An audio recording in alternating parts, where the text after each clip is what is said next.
So there I am. I'm in their house. I'm asking for the order, and they give me the old, I want to think about it again. Guys, I've been through this so many times at that point in my business. I was just sick of it. It was a problem. I wasn't getting the sales closing ratios that I should, and I really didn't understand how that worked. So I had gone through a training course, and we developed a form called the Prospect Alert Form. And what we did is we started testing where the lead came from, what the cost of the lead was, things like this, but also what my closing ratio was, not as a salesperson as a whole necessarily, but specifically based on where that lead came from. And that's when we figured it out. What we determined was that the closing ratio was directly connected to the connection between me or my employees and the homeowner. So if they didn't know us and they didn't like us and they didn't trust us, well, see, they weren't going to do business with us very easily. But if we built that rapport and we built that relationship, our closing ratio went way up. So we started to really dive in and started to look at all of our processes, not just the retail sales, but all of them. And what we discovered was we could take and increase the temperature of the relationship along the way, beginning way back from the very first phone call. And so we started developing the processes and systems. So let me share this with you just a little bit. So this is one that we developed. It's called the consultative service call. And so we started putting our processes together. But before we did that, we said, what are our goals? What do we want to accomplish out of this? And so we knew we wanted to maximize the service opportunity with a superior diagnostic process. We knew we wanted to create a pressure-free and positive service experience, and we knew a host of other things. And so based on what we needed to get out of that, we built a strategy. And so we had bundles of service repairs and things of this nature, but we also had the people strategy. So what that means is there were things that we specifically did at the right time that allowed the customer to connect with us and for us to connect with them.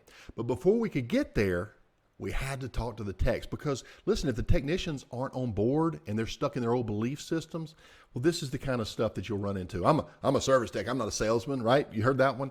Or, excellent craftsmanship determines a job well done. So many of our techs, they're very focused on the technical work because they're professionals, they're technicians. And you got to love this about them because they're true to who they are. But it's not until you go through training and giving them the opportunity to have that aha moment that they actually have what's called a paradigm shift, and they have that aha moment. And so we started doing that, started doing the training, providing with the extra support tools, and we literally came out with a whole flow chart on how this whole thing would work. So it was really good. So yeah, we had it step by step. You park your vehicle in a certain location. Why? Here's an example.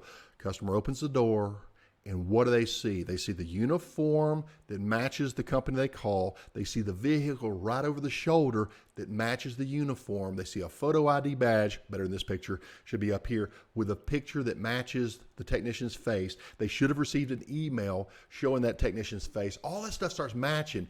Apprehension goes down, and this allows for connection to open up. And so then it's a matter of the technician following the step-by-step processes that we put in place for them, and then we started to see our numbers go up. So it applies in every area of your business. I started off talking about the sales process on a retail sales call. The service technician, we want to make sure that he's being very thorough and getting an average ticket that's directly proportional to the quality of service that we're giving our customers. Customer wins, the employees win, they get to slow down, do quality work, and you, the owner, wins because you're getting average tickets, higher GP. It's a win-win-win situation. It truly is. But it's only through developing these types of processes that we can do these things. Appearance is everything. People are going to form impression. That first impression is really important.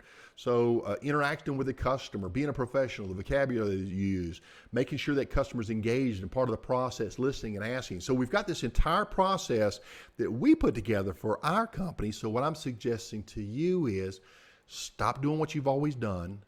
start analyzing what it is that you want to achieve out of this, and start putting processes in place that will help you to achieve those. Now, if you stick around, we're going to be sharing more and more of this, but I just want to share this with you for now. Pete Ramsey here, HVAC Greatness. You guys be careful, and I'll see you on the next one.